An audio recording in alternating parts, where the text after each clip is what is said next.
बड़ी खबर से करेंगे। बैंक लूट का दूसरा आरोपी भी गिरफ्तार किया जा चुका है। जी हां, यही इस वक्त की बड़ी खबर। झोटवाड़ा पुलिस को बड़ी कामयाबी मिली है। इस दूसरे आरोपी को गिरफ्तार करने में बैंक लूट कोशिश का दूसरा आरोपी भी अरेस्ट कर लिया गया है पुलिस की तरफ से।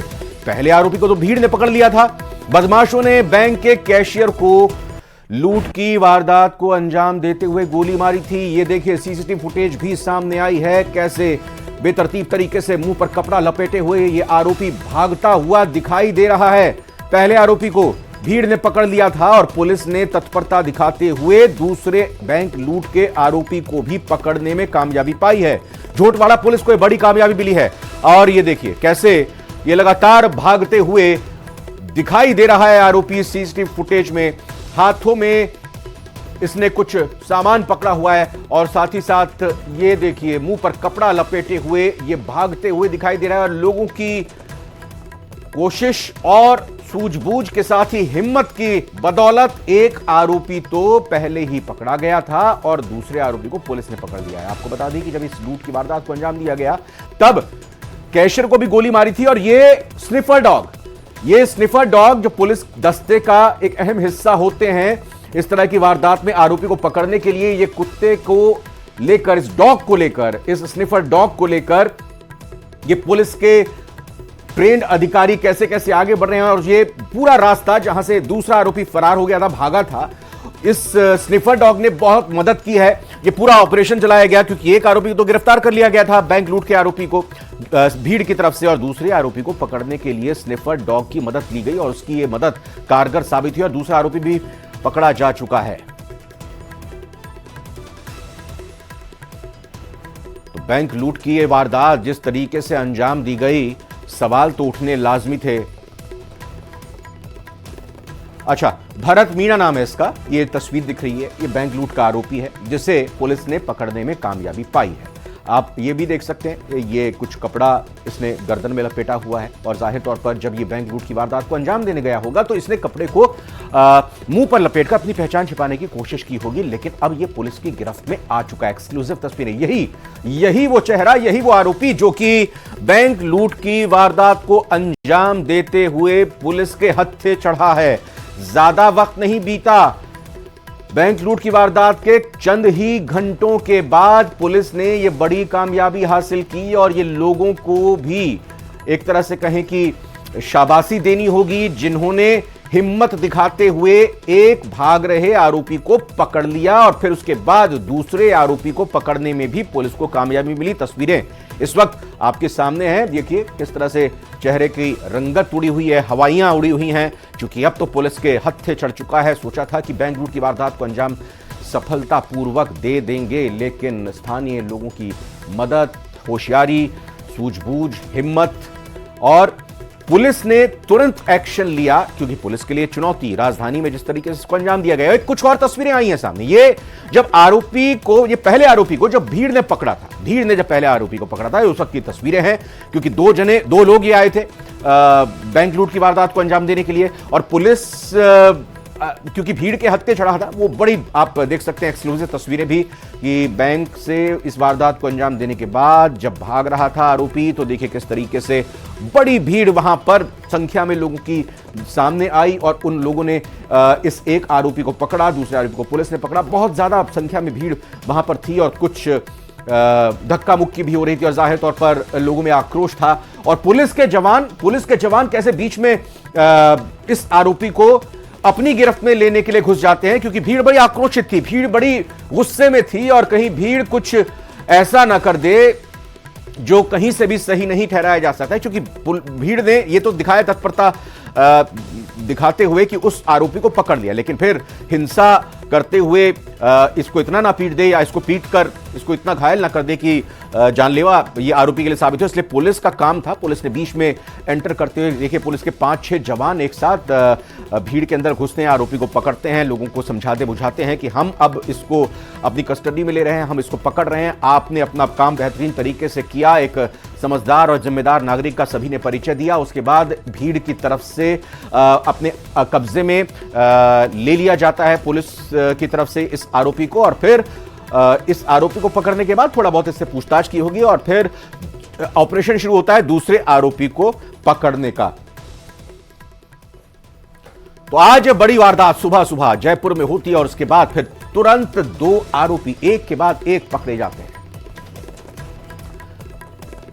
रोशन शर्मा ग्राउंड जीरो पर मौजूद, जो इस पूरी खबर पर लगातार सुबह से नजर बनाए हुए हैं, हमारे साथ जुड़ चुके हैं। अभी की स्थिति जानने की कोशिश रोशन से करेंगे।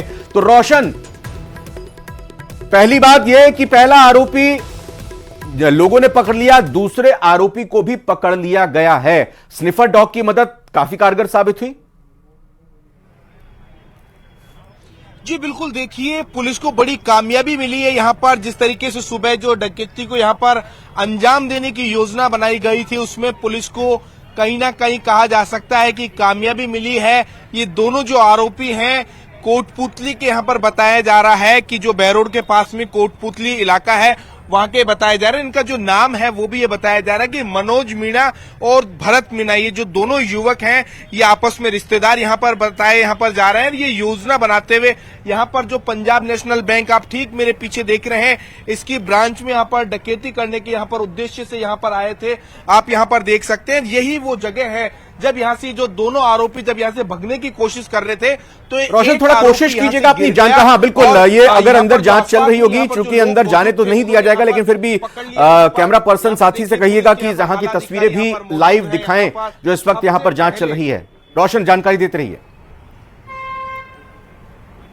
जी बिल्कुल, देखिए अभी भी यहाँ पर जो पुलिस के जो अधिकारी हैं वो यहाँ पर अंदर जानकारी यहाँ पर जुटाने में यहाँ पर जुटे हुए यहाँ पर मौजूद हैं। आप सबसे पहले आप यहाँ पर आए थे, क्या वाकया था जब जैसे पुलिस को सूचना मिली और आपकी मुस्तैदी बड़ी काम यहाँ पर आई? हमारे एक बार अधिकारी चाहते वो अंदर जाएंगे। तो यहाँ पर देखिए जो पुलिस के यहाँ पर जो आला अधिकारी हैं वो भी यहाँ पर पहुंच रहे हैं। एफएसएल टीम यहाँ पर पहुंची थी और जो यहाँ पर फायरिंग यहाँ पर अंदर हुई है उसकी जो यहाँ पर जो जानकारी है वो यहाँ पर जुटाई जा रही है। मैडम, सबसे पहले आप यहाँ पर पहुंचे थे, उस वक्त क्या कुछ वाकया हो रहा? वो फायरिंग करके भग रहा था तो पब्लिक के सहयोग से हमने वहाँ पे पकड़ लिया, उसको रस्सी से बांध दिया था। ये रस्सी पड़ी, उसके पैर बांधे थे। फिर मैंने चेतक को फोन किया, चेतक तुरंत यहाँ पे आ गई। ईआर आ गई थी जो 112 नंबर अभी चली है, और उसको फिर पब्लिक के सहयोग से मारा, गुत्थम गुत्थे। थोड़ा बताइए घटनाक्रम क्या रहा था? ये दोनों जब अंदर आए तो कैसे कैसे वारदात को अंजाम दिया? कैशियर को गोली मारी, थोड़ा विस्तार से एक बार समझने की कोशिश कीजिएगा रोशन। उसको भेज दिया था, हमारे एसएचओ साहब आ गए थे, एसपी साहब सभी। देखिए यहाँ पर जिस वक्त ये वाकया हुआ था तब जो बैंक यहाँ पर अंदर यहाँ पर जो खुला था और बताया यहाँ पर जा रहा है जो नरेंद्र सिंह शेखावत है जो कैशियर थे, उन्हें यहाँ पर जो गोली यहाँ पर मारी गई थी। यहाँ पर जो गार्ड यहाँ पर देखिए एसीपी सुरेंद्र सिंह जी यहाँ पर आ गए हैं। एसीपी साहब, सबसे पहले लोगों ने आपको सूचना दी, यहाँ पर मुस्तैदी पुलिस की काम आई है, दोनों आरोपी हैं वो पकड़े गए हैं। अभी बताता हूँ मैं अंदर तो तफ्तीश कर रहा हूँ। अभी हम पूरी रिपोर्ट बताएंगे, आप पूरी डिटेल बताएंगे अभी आप थोड़ी देर बाद। तो कुल मिलाकर यहाँ पर देख सकते हैं कि जो एसीपी है वो भी यहाँ पर पहुंचे हैं और बताया जा रहा है कि यहाँ पर जो पुलिस प्रशासन की जो मुस्तैदी है उसी से जो दूसरा आरोपी है वो भी यहाँ पर पकड़ा गया है। सबसे बड़ी यहाँ पर जो बात है कि जब यहाँ से जो पहला जो आरोपी है यहाँ से जो भग रहा था तो वो इन्हीं सिड्डियों से यहाँ पर उसने भगने की कोशिश की और यहाँ पर जल्दबाजी में यहाँ पर जो एक जो डकैत था वो यहाँ से गिर गया और जिसके चलते बताया जा रहा है कि जो दूसरे डकैत ने यहाँ पर उसे यहाँ पर बचाने की कोशिश की गई। यहाँ पर जो क्रॉस फायरिंग अभी तक यहाँ पर हुई है, पुलिस इसमें भी यहाँ पर जांचने में यहाँ पर जुटी हुई है। जो यहाँ पर अभी भी आप देख सकते हैं कि लोगों की यहाँ पर जो भीड़ है वो बड़ी संख्या में यहाँ पर देख सकते हैं। और जैसे ही इस दूसरे जो युवक को यहाँ पर जो पकड़ा गया यहाँ पर, जिसका नाम बताया जा रहा है कि मनोज, यहाँ पर जो मीणा था उसे यहाँ पर लोगों की मदद से, व्यापारियों की मदद से उसे यहाँ पर पकड़ लिया, धर दबोचा यहाँ पर। उसके बाद में पुलिस को सूचना दी गई। पुलिस प्रशासन ने भी यहाँ पर मुस्तैदी दिखाते हुए जो आसपास का इलाका है यहाँ पर ए श्रेणी की यहाँ पर सुरक्षा यहाँ पर करवाई गई और जो दूसरा जो आरोपी था इसके अंदर उसे भी समय रहते हुए पकड़ लिया गया। रोशन, ये हम आपकी लाइव तस्वीरों के साथ साथ वो हथियार की भी तस्वीर दिखा रहे हैं जो इनसे बरामद हुआ है। कैप इनकी दिखा रहे हैं जो जाहिर तौर पर इन्होंने पहचान छिपाने के लिए पहनी होगी, मुंह को ढका होगा। ग्लव्स इन्होंने पहने हुए थे, बाकायदा पूरी तैयारी के साथ आए थे। पुलिस की जांच के बाद पता लगाएगी कि इससे पहले भी कुछ वारदातों को अंजाम दे चुके हैं कि नहीं दे चुके हैं। यह जानकारी मिल पाई है कि क्या कुछ कैश ये छीनने में, हथियाने में कामयाब हुए थे और उसको लेकर भाग रहे थे? कुछ कैश क्या ये ले पाए थे? देखिए जी बिल्कुल, देखिए पुलिस के अधिकारी अब इस पूरे मामले के अंदर किसी भी अभी तक जो जानकारी देने से यहाँ पर बच रहे हैं। यहाँ पर जो सीसीटीवी जो फुटेज है, जो दूसरा जो आरोपी है बताया जा रहा है कि वो भग रहा था, तो उसके हाथ के अंदर एक जो पॉलीथीन है वो यहाँ पर दबा के यहाँ पर भगते हुए सीसीटीवी के अंदर देखा गया। बैंक प्रशासन ने भी इस बात की यहाँ पर पुष्टि नहीं की है कि जो कैशियर थे उनके पास कितनी यहाँ पर जो नकदी थी, क्या कुछ सामान था, क्या कुछ चुरा कर यहाँ पर भगे हैं, इस तरीके की जो जानकारी है वो कुल मिलाकर अभी तक बैंक रोशन आप नजर बनाकर रखें, चूंकि अभी पुलिस से आपने लाइव भी यहां पर कोशिश की एसीपी से बात करने की, कुछ कहने की स्थिति में नहीं है। जाहिर तौर पर सवाल पुलिस के लिए यह बनेगा कि बीच राजधानी में इस तरह की डकैती की वारदात को अंजाम देने की हिम्मत इन दो आरोपियों में कैसे आ गई। यह बात सही है कि पुलिस ने तत्परता दिखाई, लोगों की सूझबूझ से ये दोनों आरोपी पकड़े गए हैं, लेकिन आप जरूर वहां पर आधिकारिक बयान क्या होता है और क्या चीजें निकलकर सामने आती हैं, ग्राउंड जीरो पर मौजूद रहिएगा, अपडेट आपसे लेते रहेंगे। फिलहाल बहुत बहुत शुक्रिया आपका। और आइए एक जयपुर की ही एक बड़ी खबर का रुख करते हैं। गलत खून चढ़ाने से मरीज की जो मौत हो गई है एसएमएस में, उस मामले में कमेटी को आज ही जांच रिपोर्ट भेजने के निर्देश दिए गए हैं। कुछ घंटों में रिपोर्ट आने पर सरकार को भेजी जाएगी। रिपोर्ट आने पर दोषियों के खिलाफ कार्रवाई होगी। राज्य सरकार ने मामले को गंभीरता से लिया है। मोर्चरी के बाहर परिजनों ने प्रदर्शन शुरू कर दिया है, कार्रवाई की मांग की है और शव उठाने से परिवार वालों ने इनकार कर दिया है। तो यह स्थिति बनी हुई है। कल न्यूज 18 राजस्थान ने एक्सक्लूसिव इस खबर को दिखाया था कि डायलिसिस के ये दिखाया था कि एक मरीज इलाज के लिए आता है, खून की इसको रिक्वायरमेंट होती है और ओ पॉजिटिव उसका ब्लड ग्रुप होता है और उसको AB पॉजिटिव चढ़ा दिया जाता है ब्लड ग्रुप, और उसकी हालत फिर खराब हो जाती है और उसकी आज मौत हो गई है। परिजन काफी आक्रोशित हैं। प्रदेश के सबसे बड़े अस्पताल में डॉक्टरों की लापरवाही से एक घर का चिराग बुझ गया है और युवक को गलत ग्रुप का ब्लड चढ़ाने से उसकी जान चली गई है। पूरी रिपोर्ट देखिए।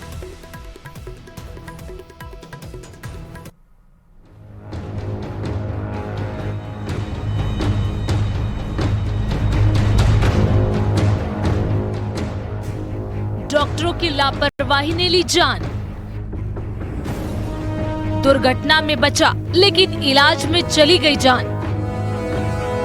ओ पॉजिटिव ब्लड ग्रुप के मरीज को चढ़ाया AB पॉजिटिव ग्रुप का ब्लड।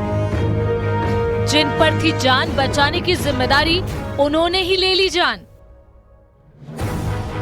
क्या लापरवाही में जान लेने वालों पर कोई कार्रवाई होगी? क्या इस घटना से अस्पताल प्रशासन कोई सीख लेगा? प्रदेश के सबसे बड़े सवाई मानसिंह अस्पताल के डॉक्टर्स की लापरवाही ने घर का चिराग बुझा दिया। लोग अस्पताल में जाते हैं ठीक होने के लिए, लेकिन जब अस्पताल में ही लापरवाही बरती जाए तो नतीजा होता है मौत। ऐसी ही बड़ी लापरवाही ने सचिन को हमेशा के लिए उसके परिवार से दूर कर दिया।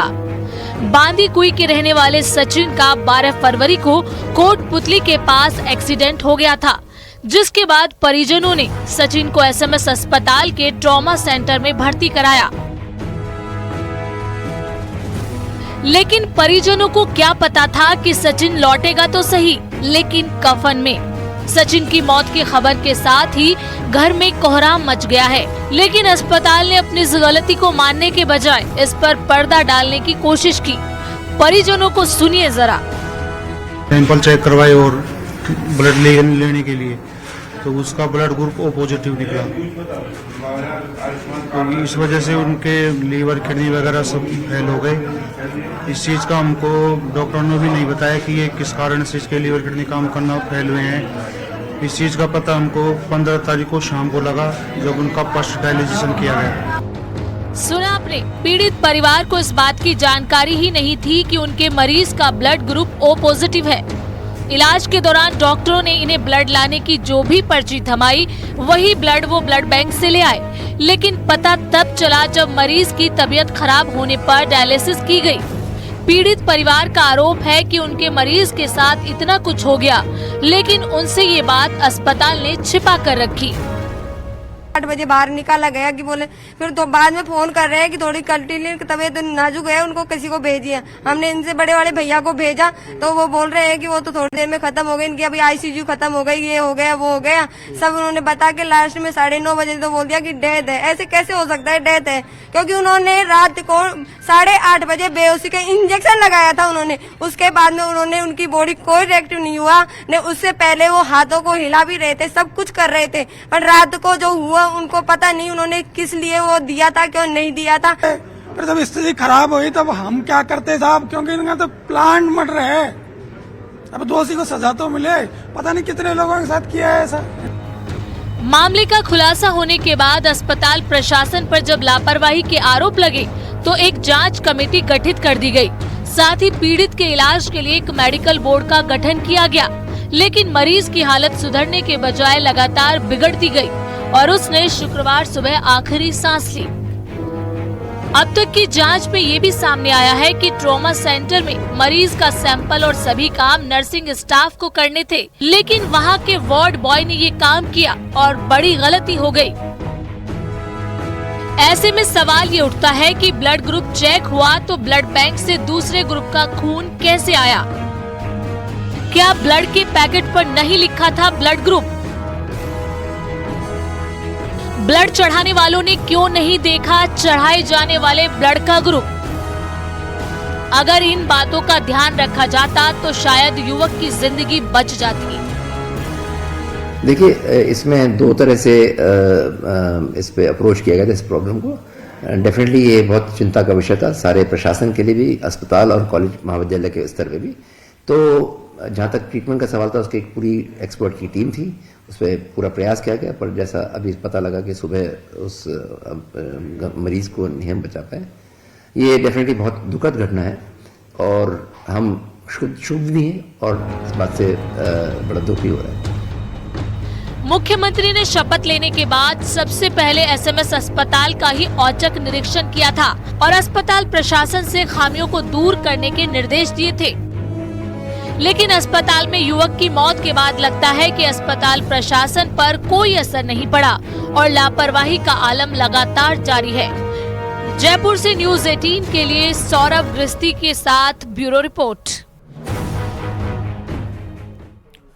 और फिलहाल एक छोटे से ब्रेक का वक्त हुआ है, लौट कर आते हैं और खबरों के साथ। लोकसभा सीटों को जीतने का मंत्र देंगे। यहां लोकसभा चुनावों की तैयारी बैठक में मुख्यमंत्री शामिल होंगे। मुख्यमंत्री भजनलाल शर्मा आज यूपी के सीतापुर जिले के दौरे पर रहेंगे। सीएम निमिषरणाय स्थित मां ललिता देवी मंदिर और व्यास गद्दी के दर्शन भी करेंगे। इसके बाद वो पार्टी के कई कार्यक्रमों में शामिल होंगे। उनके साथ यूपी के सहकारिता मंत्री जेपीएस राठौर भी मौजूद रहेंगे। वो लोकसभा क्लस्टर, लोकसभा की प्रबंध समिति की बैठक में शामिल होंगे। इसके बाद शाम 4 बजे वो प्रबुद्ध वर्ग सम्मेलन में भी शामिल होंगे। आपको बता दें कि सीतापुर में 5 लोकसभा सीटों को लेकर आज बीजेपी का मंथन है। इस बैठक में यूपी बीजेपी प्रदेश अध्यक्ष भूपेंद्र चौधरी, सीएम भजनलाल शर्मा समेत कई बीजेपी के बड़े नेता शामिल होंगे।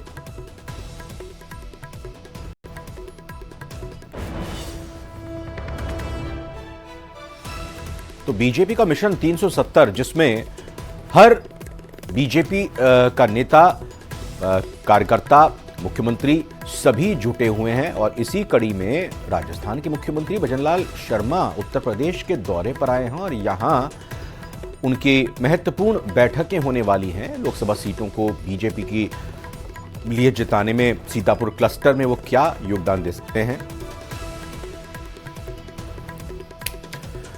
तो जाहिर तौर पर बहुत जरूरी आज मुख्यमंत्री भजनलाल शर्मा का दौरा। आइए सीधा सीतापुर का रुख करते हैं। संदीप हमारे संवाददाता हमारे साथ जुड़ चुके हैं। ये बताएं कि कब मुख्यमंत्री भजनलाल शर्मा यहां पर पहुंच रहे हैं और सीतापुर क्लस्टर की लोकसभा सीटें किस तरह से यहां मुख्यमंत्री के जरिए जीत का मंत्र दिया जा सकता है। जी बिल्कुल मैं आपको बताना चाहूंगा, सियासी तौर पे देखा जाए जो आज सीतापुर के अंदर जो क्लस्टर की जो बैठक होने वाली है वो बहुत ही महत्वपूर्ण बैठक है, क्योंकि सीतापुर के जो 3 जनपद है, सीतापुर, लखीमपुर और हरदोई, इनकी 5 लोकसभा की सीटें हैं, जिसमें से आज यहाँ पर उनकी बैठक होनी है। यहाँ पर लोकसभा की बैठक होगी और उसी बैठक में जो है राजस्थान के सीएम भजन लाल शर्मा मौजूद होंगे और उनके साथ साथ में सहकारिता मंत्री जेपीएस राठौर होंगे। जेपीएस राठौर के साथ में सीतापुर के जो प्रभारी मंत्री है महेंद्र शरण सिंह और तमाम ऐसे जो है आबकारी मंत्री भी है नितिन अग्रवाल, वो भी यहाँ पर मौजूद होंगे। बताया जा रहा है कि अभी अपडेट आपको देना चाहूंगा कि जो राजस्थान के जो सीएम है भजन लाल शर्मा, उनको सिधौली की तहसील में रिसीव करके वो नैमी सारण जा रहे हैं। नैमी सारण में भजन लाल शर्मा मां ललिता देवी के चरणों में अपना शीश नवाएंगे। उसके बाद वहां पर दर्शन पूजन करने के बाद सीतापुर आएंगे, सीतापुर में बैठक लेंगे और सियासी तौर पर यह बैठक जो है बहुत ही महत्वपूर्ण मानी जा रही है, क्योंकि सीतापुर के साथ साथ में लखीमपुर, मिश्रिक, धौरारा, इन सभी सीटों का लोगों यहाँ पर मंथन किया जाएगा। जिस तरह से प्रधानमंत्री मोदी ने जो 400 का लक्ष्य जो संदेश दिया है, उसी 400 लक्ष्य को जीतने के लिए संदेश पर बात होगी और किस तरह से अपने बूथों को, किस तरह से सीटों को जिताया जाए और जो जमीनी स्तर पर जो कार्य करने हैं उनको, उनकी भी रणनीति बनाई जाएगी। हमारे साथ में कुछ यहाँ के जो नेता भी है, भारतीय जनता पार्टी के नेता भी है, हम उनसे पूछेंगे कि सियासी तौर पर जो बैठक होगी वो कितनी महत्वपूर्ण है। जी ये बताइए, जो आज बैठक होने वाली है वो कितनी महत्वपूर्ण है और इसमें कौन कौन लोग शामिल हो रहे हैं? इसमें जैसे हमारे मुख्य अतिथि के रूप में राजस्थान के सीएम आदरणीय श्री भजन लाल शर्मा जी आ रहे हैं और हमारे जिले के जिला प्रभारी मंत्री जी इसमें रहेंगे और जिले के लोकसभा धौरारा के यहाँ के जो भी हमारे महत्वपूर्ण मंत्री जी हैं वो रहेंगे, जिले के संगठन के सभी लोग रहेंगे। ठीक है, आप बिल्कुल बातचीत इनसे जारी कीजिए, क्योंकि अभी ब्रेक का वक्त हुआ है और ब्रेक के बाद जब लौट कर आएंगे इस खबर के अलावा और भी खबरें अपने दर्शकों तक पहुंचाएंगे। तुरंत लौट कर आते हैं।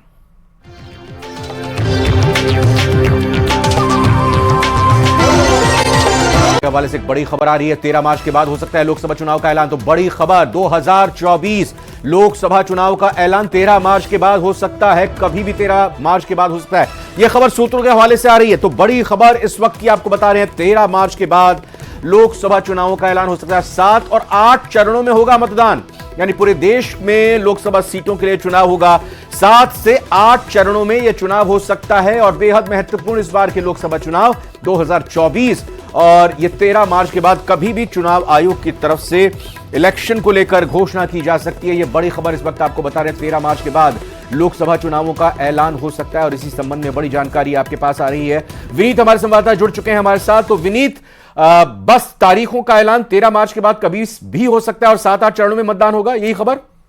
हाँ जी, निश्चित तौर पर मैं आपको बताना चाहूंगा कि जिस तरह से पिछली बार भी अगर हम देखें तो जो चुनाव की घोषणा हुई थी, ऐलान हुआ था 10 मार्च को ऐलान हुआ था और अभी जो हमारे चुनाव आयोग से जो सूत्र हैं उनसे हमारी जब बात हुई तब इसमें साफ तौर पर यह हो गया कि 13 मार्च के बाद जो है वो कभी भी चुनाव का ऐलान जो है वो हो सकता है। एक बड़ी बात यहाँ पर मैं आपको बताना चाहूंगा कि जिस तरह से एक और जानकारी सामने आ रही है उसके अनुसार 7 से 8 चरण में जो है वो लोकसभा के चुनाव जो है वो हो सकते हैं। अगर हम पिछली बार भी देखें तो पिछली बार भी लगभग 8 चरण में चुनाव हुए थे और इसी बार भी जो है वो उतने ही चरण में जो है वो चुनाव हो सकते हैं। तो पूरी तैयारी जो है वो चुनाव आयोग जो है वो पूरी तरह से अपनी तैयारी कर रही है और यह माना जा रहा है कि चुनाव आयोग में की जो चुनाव आयोग की जो टीम है वो अभी पूरे देश में दौरा कर रही है और उस जब दौरे के बाद जो पूरी तरह से तैयारियों की समीक्षा कर लेगी उसके बाद जो है उसके बाद ही में चुनाव की घोषणा में जो है वो की जाएगी। पूरी तरह से आचार संहिता जो है वो लगाया जाएगा।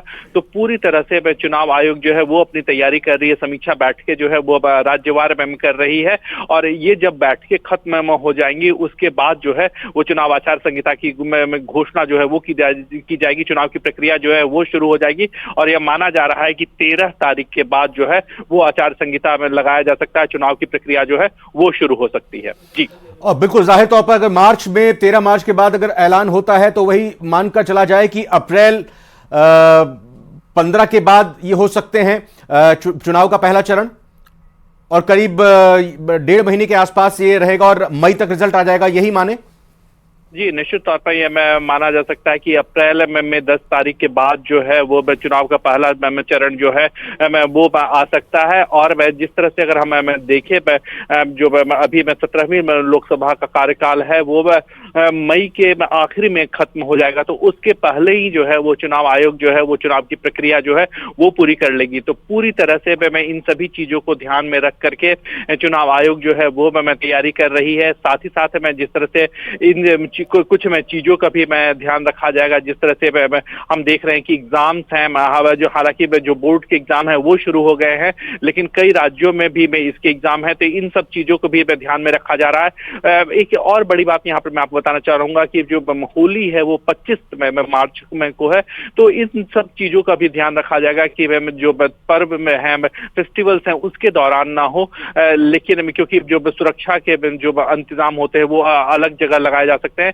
तो सभी चीजों की समीक्षा जो है वो की जा रही है और चुनाव आयोग की टीम जो है वो राज्यवार दौरा कर रही है और सभी से फीडबैक के बाद, सभी समीक्षा के बाद जो है अब यह माना जा रहा है कि 13 तारीख के बाद जो है वो चुनाव की घोषणा जो है वो की जा सकती है। 2009, 2014, 2019 को देखें तो यही 6 से 8 चरणों में ही चुनाव होता है, चूंकि फोर्सेस हों, रिसोर्सेज हों या इलेक्शन स्टाफ हो और उनकी मूवमेंट में पूरा वक्त होता है। बड़ा देश है, सबसे बड़ा लोकतंत्र, सबसे ज्यादा वोटर्स, तो उस लिहाज से 7-8 चरणों में इस बार भी होगा चुनाव। जी निश्चित तौर पर मैं जिस तरह से सुरक्षा में के इंतजाम किए जाते हैं, चुनाव की तैयारियां में जो है वो की जाती है। कई बार जो है जो राजनीतिक पार्टियां हैं वो भी अपने जो चुनाव प्रचार करती हैं, तो जब चुनाव आयोग चुनाव की घोषणा करती है तो उस समय में सभी राजनीतिक दलों से भी वो उनकी बात होती है, वो उनसे भी फीडबैक लिया जाता है। तो जिस तरह से जो राजनीतिक दल हैं वो चुनाव की तैयारियां करते हैं, चुनाव प्रचार करते हैं, विभिन्न कार्यक्रम उनके में होते हैं, स्टार कैंपेनर्स उनके होते हैं, उनके दौरे होते हैं, तो इन सब ही चीजों को लेकर के जो है वो चुनाव की तिथि की घोषणा जो है वो की जाती है। और साथ ही साथ कितने चरण में ये चुनाव होगा, अगर हम ट्रेंड देखें तो 7 से 8 चरण में जो है वो सामान्यतः चुनाव होता है और इस बार भी इसी चीज को जो है वो ध्यान में रखा जाएगा। इसके साथ ही साथ मैं आपको बताना चाहूंगा कि जिस तरह से चुनाव की प्रक्रिया में होती है उसमें राजनीतिक दल में भी जो है वो भी काफी तैयारी करते हैं, जो उम्मीदवार होते हैं उनको भी काफी तैयारियां करनी होती है। तो इन सब चीजों को जो है वो ध्यान में रख करके सभी से फीडबैक लेकर के ही चुनाव की घोषणा जो है वो की जाएगी। और अब जो हमें जानकारी चुनाव आयोग के सूत्र से मिल रही है कि 13 तारीख यानी 13 मार्च के बाद ही चुनाव की घोषणा जो है वो हो जाएगी। जी बिल्कुल, और ये भी जरूरी हो जाता है कि अब जब आचार संहिता लगती है तो इसका मतलब कि घोषणा, कोई ऐलान नहीं हो सकता। और ये तो बात केंद्र सरकार भी समझती है और जानती है और वो इस भरोसे भी नहीं बैठी कि कब ऐलान होगा, लेकिन फिर भी ये मद्देनजर रखना जरूरी होता है कि चुनाव की घोषणा हो सकती है, माने कि कुछ और महत्वपूर्ण चीजें हो सकती हैं, कुछ फैसले और आ सकते हैं। जी निश्चित तौर पर हालांकि मैं आपको बताना चाहूंगा कि जब बजट आया था, तो अंतरिम बजट आया था, उस वक्त जो है वो केंद्र सरकार की ओर से साफ तौर पे कहा गया था कि जो अगली सरकार आएगी, हालांकि प्रधानमंत्री नरेंद्र मोदी जब लोकसभा में या फिर राज्यसभा में बोल रहे थे तो उन्होंने साफ तौर पर विश्वास जताया था कि तीसरी बार भी उन्हीं की सरकार आएगी। उनका साफ तौर पर कहना था कि जब बजट का जो समय है वो उसमें पूर्णकालिक सरकार जो रहेगी वही पूर्ण बजट जो है वो पेश करेगी। तो बजट में भी हमने देखा कि बहुत ज्यादा घोषणाएं जो है वो नहीं की गई। अब इसके साथ ही साथ इस बात की जो उम्मीद है वो कम में है कि सरकार जो है कुछ बड़े घोषणा जो है वो कर सकती है। लेकिन एक बड़ी बात यहाँ पर मैं आपको बताना चाहूंगा कि जिस तरह से केंद्रीय गृह मंत्री अमित शाह का बयान आया था और उन्होंने साफ तौर पर कहा था कि CAA को जो है वो लागू किया जाएगा, पूरे देश में जो है वो लागू किया जाएगा। तो एक हम महत्वपूर्ण घोषणा जिसे हम मान सकते हैं। बिल्कुल विनीत, बहुत बहुत धन्यवाद इस खबर को ब्रेक करने के लिए। बड़ी बात यही कि 13 मार्च के बाद 2024 लोकसभा चुनावों की घोषणा कभी भी हो सकती है। यह सूत्रों के हवाले से जानकारी मिलते हुए हमारे संवाददाता विनीत ने जानकारी विस्तार से दी। और 7 से 8 चरणों में, 7 से 8 फेजेस में पूरे देश में चुनाव हो सकते हैं। कि मुख्यमंत्री भजनलाल शर्मा उत्तर प्रदेश के दौरे पर हैं और सीतापुर में ललिता देवी मंदिर में पहुंचे हैं। लाइव तस्वीरें इस वक्त आप देख सकते हैं पूजा अर्चना करते हुए मुख्यमंत्री भजनलाल शर्मा को। आपको बता दें कि सीतापुर लोकसभा क्लस्टर की बैठक में वो शामिल होने के लिए आ रहे हैं और कुछ ही देर बाद वहां पहुंचेंगे, लेकिन उससे पहले यहां ललिता देवी मंदिर में पूजा अर्चना करने के लिए आए हुए हैं। ललिता देवी मंदिर में वो दर्शन कर रहे हैं। और इसके साथ ही आपको बता दें कि नैमिषारण्य सीतापुर से ये लाइव तस्वीरें जहां पर ललिता देवी मंदिर में वो दर्शन के लिए आए हुए हैं। आपको बता दें कि आज मुख्यमंत्री का ये दौरा उत्तर प्रदेश के लिए बेहद महत्वपूर्ण, क्योंकि मिशन 370 का जो टारगेट बीजेपी का है आगामी लोकसभा चुनाव के मद्देनजर, उसी कड़ी में ये जिम्मेदारी मुख्यमंत्री भजनलाल शर्मा के कंधों पर कि उत्तर प्रदेश में दौरा करते हुए सीतापुर क्लस्टर को लेकर वहां के कार्यकर्ताओं के साथ बातचीत करें, जीत का मंत्र दें और जो वस्तु स्थिति यहाँ है सीतापुर के क्लस्टर की, जो इससे आसपास आने वाली लोकसभा सीटें हैं, वहां चर्चा करें। लेकिन इससे पहले प्रभु का ईश्वर का आशीर्वाद लेने के लिए ललिता देवी मंदिर में दर्शन कर रहे हैं। नैमिषारण्य सीतापुर से ये लाइव तस्वीरें आप देख सकते हैं। कुछ देर पहले मुख्यमंत्री उत्तर प्रदेश की राजधानी लखनऊ पहुंचे और उसके बाद फिर यहाँ सीतापुर में वो आ चुके हैं और सीतापुर में पहले क्लस्टर की मीटिंग में शामिल होने से वो यहाँ पूजा अर्चना कर रहे हैं, प्रभु के दर्शन कर रहे हैं। ये लाइव तस्वीरें इस वक्त आप देख सकते हैं। तो मुख्यमंत्री भजनलाल शर्मा जाहिर तौर पर न सिर्फ पूरी तरह से एक्टिव मोड में नजर आते हैं। देखिए, सूत्रों के हवाले से एक बड़ी खबर आ रही है, 13 मार्च के बाद हो सकता है लोकसभा चुनाव का ऐलान। तो बड़ी खबर, 2024 लोकसभा चुनाव का ऐलान 13 मार्च के बाद हो सकता है, कभी भी 13 मार्च के बाद हो सकता है। यह खबर सूत्रों के हवाले से आ रही है। तो बड़ी खबर इस वक्त की आपको बता रहे हैं, 13 मार्च के बाद लोकसभा चुनाव का ऐलान हो सकता है। 7 और 8 चरणों में होगा मतदान, यानी पूरे देश में लोकसभा सीटों के लिए चुनाव होगा। 7 से 8 चरणों में यह चुनाव हो सकता है और बेहद महत्वपूर्ण इस बार के लोकसभा चुनाव 2024, और यह 13 मार्च के बाद कभी भी चुनाव आयोग की तरफ से इलेक्शन को लेकर घोषणा की जा सकती है। यह बड़ी खबर इस वक्त आपको बता रहे हैं, 13 मार्च के बाद लोकसभा चुनावों का ऐलान हो सकता है और इसी संबंध में बड़ी जानकारी आपके पास आ रही है। विनीत हमारे संवाददाता जुड़ चुके हैं हमारे साथ। तो विनीत, बस तारीखों का ऐलान 13 मार्च के बाद कभी भी हो सकता है और 7-8 चरणों में मतदान होगा, यही खबर? जी, निश्चित तौर पर मैं आपको बताना चाहूंगा कि जिस तरह से पिछली बार भी अगर हम देखें तो जो चुनाव की घोषणा हुई थी, ऐलान हुआ था 10 मार्च को ऐलान हुआ था, और अभी जो हमारे चुनाव आयोग से जो सूत्र हैं उनसे हमारी जब बात हुई तब इसमें साफ तौर पर यह हो गया कि 13 मार्च के बाद जो है वो कभी भी चुनाव का ऐलान जो है वो हो सकता है। एक बड़ी बात यहाँ पर मैं आपको बताना चाहूंगा कि जिस तरह से एक और जानकारी सामने आ रही है उसके अनुसार 7 से 8 चरण में जो है वो लोकसभा के चुनाव जो है वो हो सकते हैं। अगर हम पिछली बार भी देखें तो पिछली बार भी लगभग 8 चरण में चुनाव हुए थे और इसी बार भी जो है वो उतने ही चरण में जो है वो चुनाव हो सकते हैं। तो पूरी तैयारी जो है वो चुनाव आयोग जो है वो पूरी तरह से अपनी तैयारी कर रही है और यह माना जा रहा है कि चुनाव आयोग में की जो चुनाव आयोग की जो टीम है वो अभी पूरे देश में दौरा कर रही है और उस जब दौरे के बाद जो पूरी तरह से तैयारियों की समीक्षा कर लेगी उसके बाद जो है उसके बाद ही में चुनाव की घोषणा जो है वो की जाएगी। पूरी तरह से आचार संहिता जो है वो लगाया जाएगा। तो पूरी तरह से चुनाव आयोग जो है वो अपनी तैयारी कर रही है, समीक्षा बैठकें जो है वो राज्यवार में कर रही है और ये जब बैठकें खत्म हो जाएंगी उसके बाद जो है वो चुनाव आचार संहिता की घोषणा जो है वो की जाएगी। चुनाव की प्रक्रिया जो है वो शुरू हो जाएगी और यह माना जा रहा है कि 13 तारीख के बाद जो है वो आचार संहिता में लगाया जा सकता है, चुनाव की प्रक्रिया जो है वो शुरू हो सकती है। जी, और बिल्कुल जाहिर तौर पर अगर मार्च में 13 मार्च के बाद अगर ऐलान होता है तो वही मानकर चला जाए कि अप्रैल 15 के बाद ये हो सकते हैं चुनाव का पहला चरण और करीब 1.5 महीने के आसपास ये रहेगा और मई तक रिजल्ट आ जाएगा, यही माने?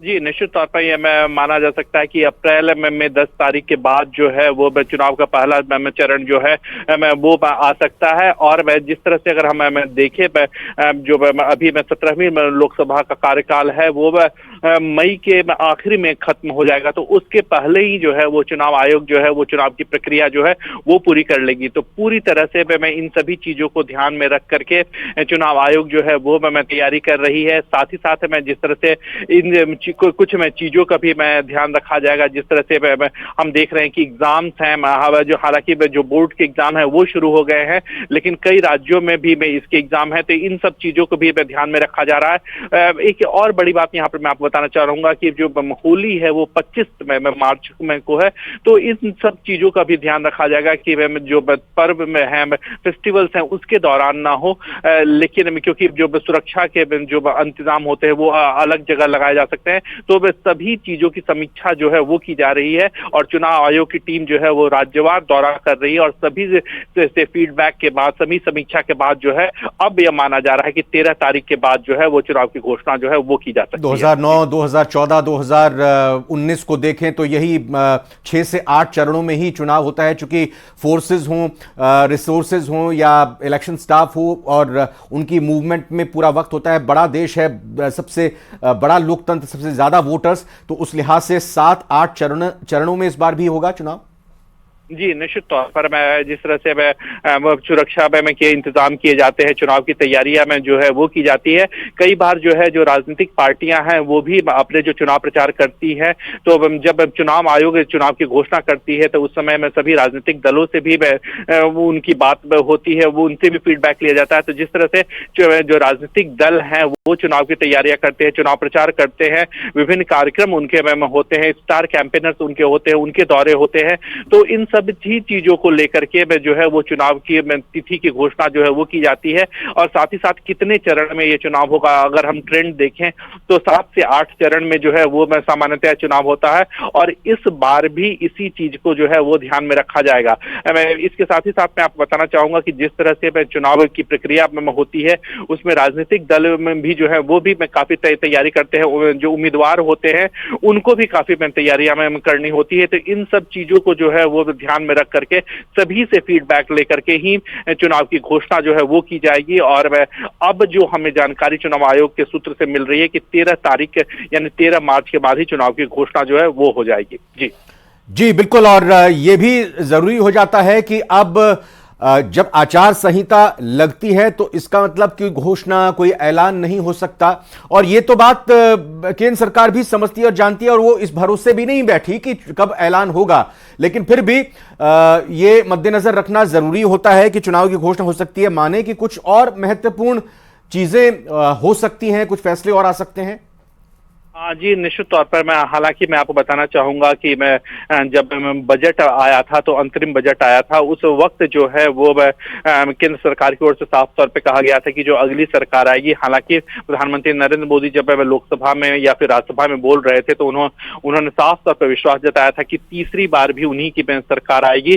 उनका साफ तौर पर कहना था कि जब बजट का जो समय है वो उसमें पूर्णकालिक सरकार जो रहेगी वही पूर्ण बजट जो है वो पेश करेगी। तो बजट में भी हमने देखा कि बहुत ज्यादा घोषणाएं जो है वो नहीं की गई।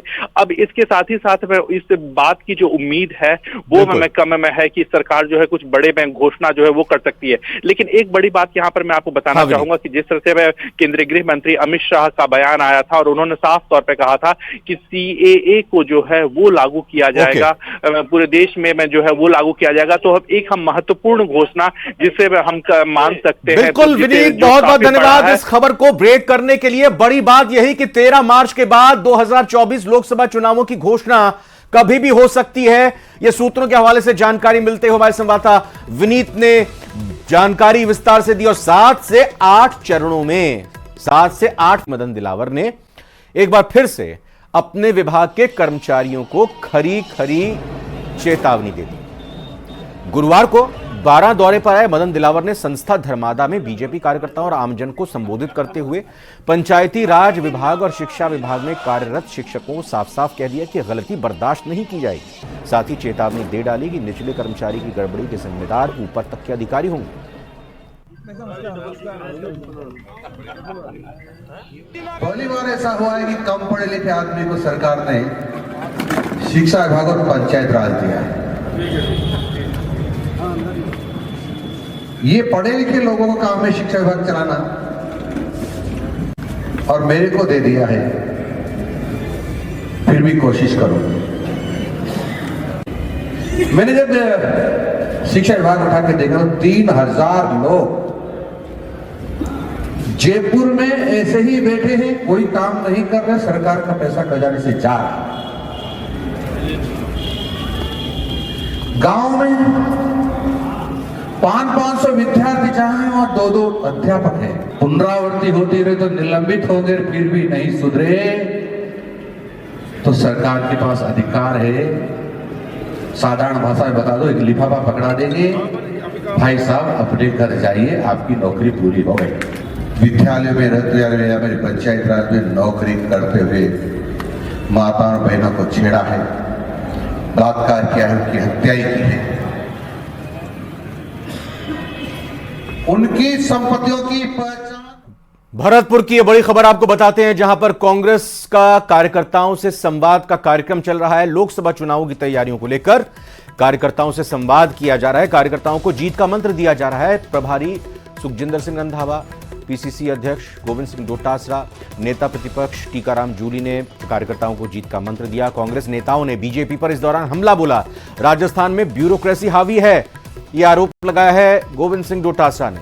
तो आपको बता दें कि आज भरतपुर में है ये कार्यकर्ता संवाद कार्यक्रम। कल दौसा में कांग्रेस का एक कार्यकर्ता संवाद कार्यक्रम था और आज ये कार्यक्रम जो कार्यकर्ता संवाद से संबंधित है, जिसमें जीत का मंत्र दिया जा रहा है। एक एक जिले में जाकर कांग्रेस के ये तीनों नेता जीत का मंत्र दे रहे हैं, कार्यकर्ताओं से मुलाकात कर रहे हैं और जो टिकट की चाह रखने वाले हैं उनको भी आमंत्रित करते हुए सुझाव मांगे जा रहे हैं और क्या रणनीति होनी चाहिए वो भी यहां पर चल रही है। और इस बीच यहां बड़ा हमला बोलते हुए गोविंद सिंह डोटासरा ने कहा कि प्रदेश में ब्यूरोक्रेसी हावी है।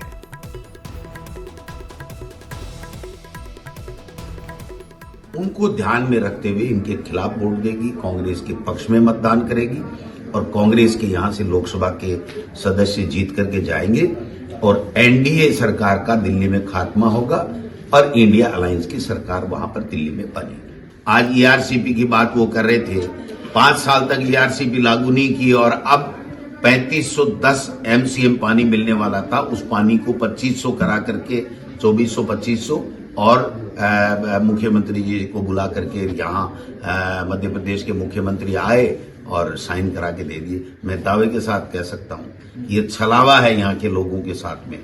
किसी भी तरह से इतना पानी मिल ही नहीं सकता। जब 3 बांध ऑलरेडी पहले से मध्य प्रदेश ने 2005 के समझौते के मुताबिक बना लिए, तो वो जो पानी रुक गया उसकी गणना तो अब हो नहीं रही है। अब जो पानी आ रहा है उसकी गणना के आधार के ऊपर ये एमओयू हुआ है, जिससे हमारे हितों के ऊपर मैं समझता